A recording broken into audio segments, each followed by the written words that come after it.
Honorable Prime Minister Sir, Namaskar. My name is Ashwini. I am a student of Kendra Vidyalaya number 2 Madurai, Tamil Nadu. My question to you sir is, how do I deal with my family disappointment if my results are not good? What if I don't get the marks I am expecting? Being a good student is also not an easy job.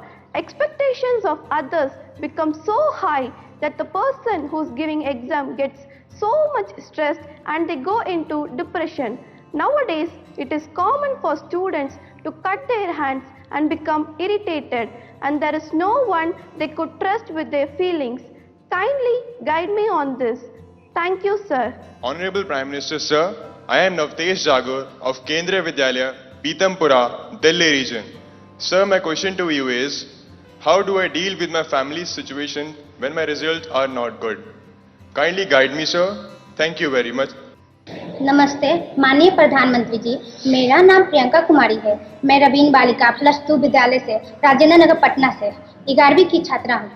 मेरा प्रश्न यह है कि मेरे परिवार में सब अच्छे नंबर से पास हुए हैं, मुझे भी अच्छा नंबर लाना है। इसके लिए मैं तनाव में चली गई हूँ। इसके लिए आप मुझे मार्गदर्शन दें। धन्यवाद। अश्विनी, आप क्रिकेट खेलती हैं क्या? क्रिकेट में गूगली बॉल होता है।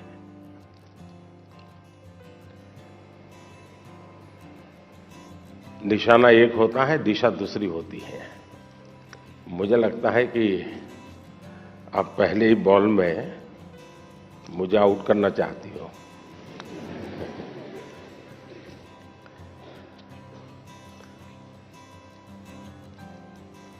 अगर परिवार के लोगों के आपके से बहुत अपेक्षाएं होना बहुत स्वाभाविक है और उसमें कुछ गलत भी नहीं है, लेकिन अगर परिवार के लोग अपेक्षाएं सोशल स्टेटस के कारण कर रहे हैं तो वो चिंता का विषय है। उनका सोशल स्टेटस का उन पर इतना दबाव होता है, उनके मन पे इतना प्रभाव होता है कि उनको लगता है कि जब सोसाइटी में जाएंगे तो बच्चों के लिए क्या बताएंगे। अगर बच्चे वीक हैं तो कैसे उनके सामने चर्चा करेंगे।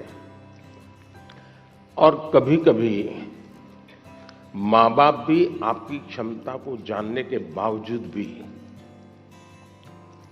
अपने सोशल स्टेटस के कारण अपने आसपास के साथियों दोस्तों में क्लब में जाते हैं, सोसाइटी में जाते हैं, कभी तालाब में कपड़े धोए जाते हैं, बैठते हैं, बातें करते हैं, बच्चों की बातें निकलती हैं, फिर उनको एक इन्फीरियरिटी कॉम्प्लेक्स आता है और इसलिए बाहर बहुत बड़ी बड़ी बातें बता देते हैं अपने बच्चों के लिए और फिर धीरे धीरे वो इंटरनलाइज कर लेते हैं और फिर घर में आकर के भी वही अपेक्षाएं करते हैं और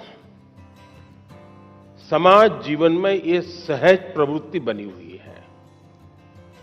दूसरा, आप अच्छा करेंगे तो भी हर कोई आपसे नई अपेक्षा करेगा।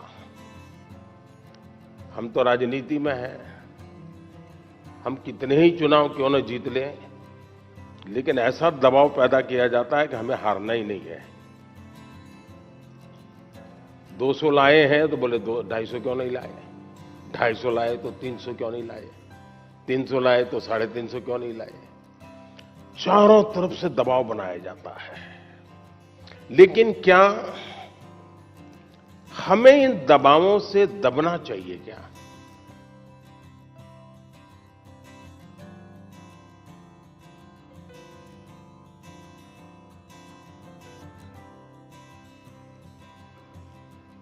पल भर सोचिए कि आपको जो दिन भर कहा जाता है, चारों तरफ से जो सुना जाता है, उसी में अपना समय बर्बाद करेंगे कि आप अपने भीतर देखेंगे अपनी क्षमता, अपनी प्रायोरिटी, अपनी आवश्यकता, अपने इरादे थोड़ा हर अपेक्षाओं को उसके साथ जोड़िए।